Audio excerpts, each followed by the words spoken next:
జే gang, D gang చూసాం. ఇప్పుడు B gang ఉంది మేడం రాష్ట్రంలో.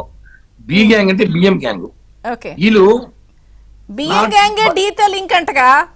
అదే మేడం, జే గ్యాంగ్ డి గ్యాంగ్ అయింది, ఇప్పుడు బిఎం గ్యాంగ్ గెలిచారు వాళ్ళతో. అంటే ఈ గ్యాంగ్ అంటే ఒకరు కాదు.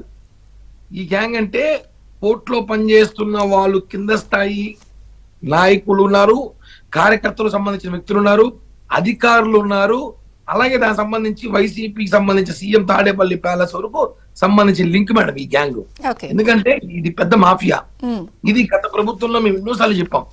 గత ప్రభుత్వంలో పవన్ కళ్యాణ్ గారు అనేకసారి కాకినాడ మీటింగ్ లో చెప్పారు, దూరంపూడి చంద్రశేఖర్ నీ అవినీతి మొత్తం నాకు తెలుసు అంటే. ఒకటే మేడం, ప్రభుత్వంలో అధికారంలో ఉన్నామని చెప్పడం కన్నా ఎక్కడైనా తప్పు జరిగితే తప్పు చూపించడమే గొప్పతనం. ఆ గొప్పతనం పవన్ కళ్యాణ్ గారిది. ఈ రోజు మేము అధికారంలో ఉన్నా ఒక తప్పు జరిగితే దాన్ని కప్పిపుచ్చే ప్రయత్నం చేస్తారు ఎవరైనా. ఆయన ఏం చేస్తాడు, ఈ తప్పు